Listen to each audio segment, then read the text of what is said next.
Hello dear students, welcome back to my channel physics SPC. Rotational motion का एक अच्छा और प्यारा question. Two identical uniform rod each of mass M and length L. ये दो rod हैं, दोनों के मास और लेंथ सेम है, ठीक है। And joined perpendicular to each other, तो देखो ये दोनों जुड़ी हुई हैं 90 डिग्री से।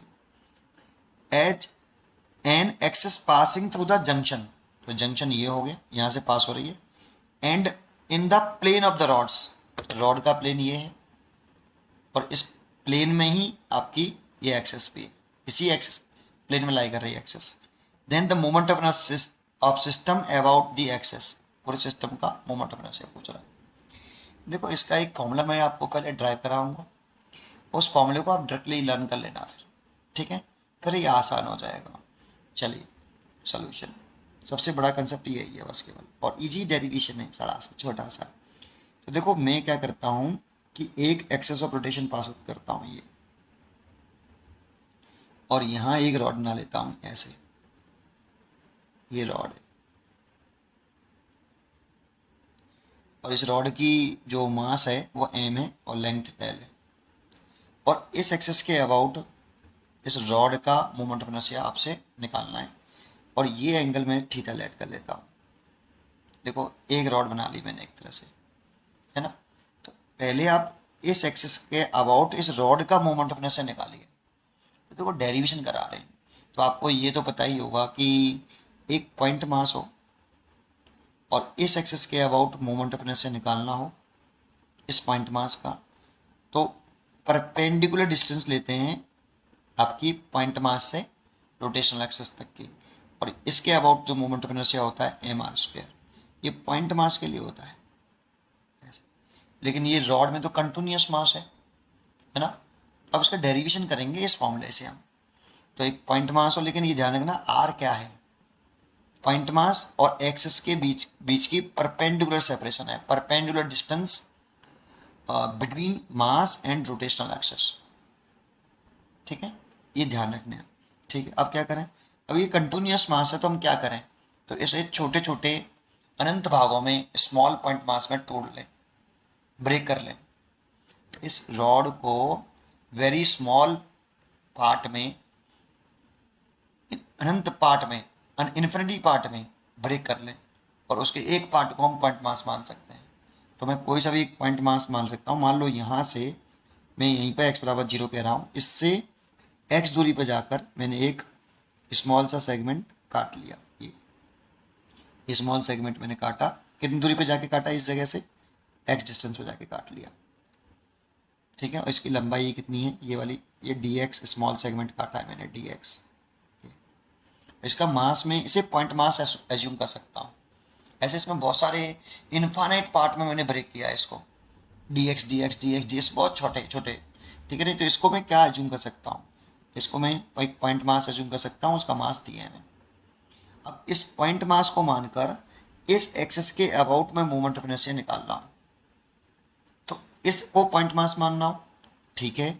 और इस एक्सेस के अबाउट निकालना हो तो लिख रहा हूं डी आई इक्वल टू, मास तो हो गया डी एम पॉइंट मास, ये वाला फॉर्मूला लगा रहा हूं, इनटू कौन सी डिस्टेंस लिखूं, ये वाली नहीं, पॉइंट मास से एक्सेस के बीच की परपेंडिकुलर सेपरेशन लिखनी है, और ये परपेंडिकुलर सेपरेशन नहीं है, ये है परपेंडिकुलर सेपरेशन इस पॉइंट मास की, और ये हमें पता नहीं तो निकाल सकते हैं बेटा इस सेपरेशन को।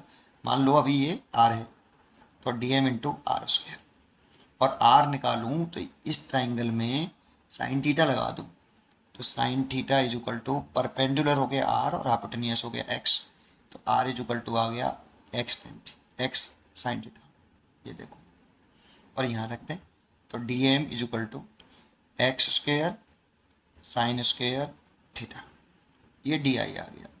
लेकिन इस पॉइंट मास का जो पॉइंट मास माना है डी एम, जिसका मास कंसिडर किया है, इसको भी निकालना पड़ेगा।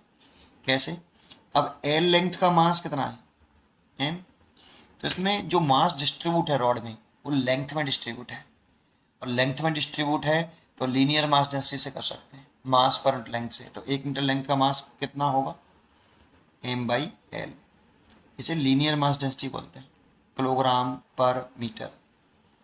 तो 1 मीटर लेंथ का मास इतना है, और हमें निकालना है dx लेंथ का, तो dx लेंथ का मास कितना होगा, डी एक्स लेंथ का मास निकालना चाहें तो वो हमें निकालना है डी एम कितना, 1 मीटर लेंथ में डी एक्स लेंथ का मल्टीप्लाई कर दें, तो 1 मीटर लेंथ का मास एम बाई एल, तो डी एक्स लेंथ का कितना, तो डी एक्स का मल्टीप्लाई कर दें, तो M L into D X. देखो ये डी एम निकले आया, और डी एम की वैल्यू आप यहाँ पुट कर दें, तो D I is equal to D M की वैल्यू हो गई M by L D X, ये तो डी एम की वैल्यू हो गई, और X square sine square theta पहले से था हमारे पास। ठीक है, अब हमारे पास देखो ये रिजल्ट आ गया, ये स्मॉल मोमेंट ऑफ इनर्शिया आ गया इस पॉइंट मास का, इस एक्सेस के अबाउट। लेकिन इसमें ऐसे तो बहुत सारे इनफाइनाइट पार्ट में तोड़ा है तो बहुत सारे डीएम होंगे, तो फिर क्या करें, तो जब भी किसी ऑब्जेक्ट को छोटे छोटे पार्ट्स में ब्रेक करके ऐड करना हो तो हमारे मन में इंटीग्रेशन का ख्याल आना चाहिए, और डी आई स्केलर है तो इसका इंटीग्रेशन कर दीजिए, तो टोटल मोमेंट ऑफ इनर्शिया निकल आएगा होल मास का। ठीक है, चलिए तो अगर हम इसका इंटीग्रेशन करते हैं तो टोटल मोमेंट ऑफ इनर्शिया निकल आएगा ऑफ गिवन एक्सेस। ठीक है, तो I equal to root integration D I, और डी आई की वैल्यू पुट करते कितनी है, M by L sine square theta X square D X, यही तो है, M by L sine square theta X square D X. किसके respect में इंटीग्रेशन चल रहा है, एक्स के रेस्पेक्ट में, तो एक्स की लिमिट लिख दो। देखो यहाँ पर मैंने एक्स 0 माना है और ये एक्स है, तो इस जगह पर एक्स कितना होगा, एल, तो 0 से एल तक की तो पूरी रॉड का ही तो मोमेंट ऑफ इनर्शिया चाहिए इस रॉड इस एक्सिस के अबाउट, तो एक्स के रेस्पेक्ट में इंटीग्रेशन किया तो लिमिट भी एक्स की, तो 0 से एल, बस इंटीग्रेशन कर लीजिए। जैसा कि इसमें एम कांस्टेंट है, एल कांस्टेंट है, थीटा भी कांस्टेंट है, ये रॉड ऐसे थोड़ी मूव कर रही है, आप कोई सा भी डी एक्स काट लो उसके लिए थीटा ही रहे, थीटा जो कांस्टेंट टर्म तो बाहर आ जाएगा, तो M by L sine square theta बाहर आ गया, integration 0 to L X square D X. अब इसका इंटीग्रेशन कर दीजिए, इंटीग्रेशन तो सबको ही आता हुआ, एक्स की पावर एन डी एक्स वाला फॉर्मूला लगा लीजिए, एक्स की पावर एन प्लस वन और एन प्लस वन और n does not equal to minus one. ठीक है, तो क्या लिख सकते हैं, m by L sine square theta, इसका इंटीग्रेशन करें तो एक्स क्यू बाई 3, और लिमिट आपकी 0 टू, तो देखो अगर 3 तो बाहर आ गया, एम बट अपॉन 3l और साइन स्क्वेयर थीटा, अब x की जगह पर अपर लिमिट लिख दीजिए, माइनस लगा के लोअर लिमिट, लिमिट पुट कर दीजिए ऐसे, देखो एक l से l कट जाएगा तो मोमेंट ऑफ इनर्शिया कितना आएगा वो देख। ठीक है, तो ये मोमेंट ऑफ इनर्शिया आ गया आपका आई इक्वल टू, एक l से एक l यहाँ काट देंगे तो कितना आ जाएगा, 1/3 L square sine square theta. अब ये आपका रिजल्ट हमें लर्न होना चाहिए, कैसे लर्न होना चाहिए कि भाई एक ऐसे रॉड हो और इस रॉड का जो है मास एम हो और लेंथ एल हो, और इस एक्सेस के अबाउट मोमेंट ऑफ इनर्शिया पूछे, और एक ही प्लेन में रॉड जिस प्लेन में है उसी प्लेन में एक्सेस है, और ये थीटा एंगल बना रहा है, इस एक्सेस के अबाउट मोमेंट ऑफ इनर्शिया आपसे पूछता है, तो हमें ये वाला फॉर्मूला याद होना चाहिए, 1/3 m l square sine square theta. अब उस क्वेश्चन को करते हैं सॉल्यूशन। ठीक है, अब क्या करना है आपको, वो डायग्राम बना लेना है भाई। देखो ये तो एक्सेस है, तो यहाँ एक रॉड बना रखी है ऐसे, इसका मास एम है, लेंथ एल है, एक रॉड यहाँ बना रखी है ऐसे, इसका भी मास एम है और लेंथ एल है, और ये एंगल पूरा 90 डिग्री है। देखो ये इसको यहाँ से ऐसे करेंगे, बाइसेक्ट करेंगे तो ये 100% ये 45 होगा, और ये भी 45, तो ये भी वाला भी 45 होगा। देखो हमें यही एंगल तो पता है थीटा, तो ये थीटा है और इसकी वैल्यू है 45। तो इस रॉड का इस एक्सिस के अबाउट मोमेंट ऑफ इनर्शिया मैंने I1 माना है।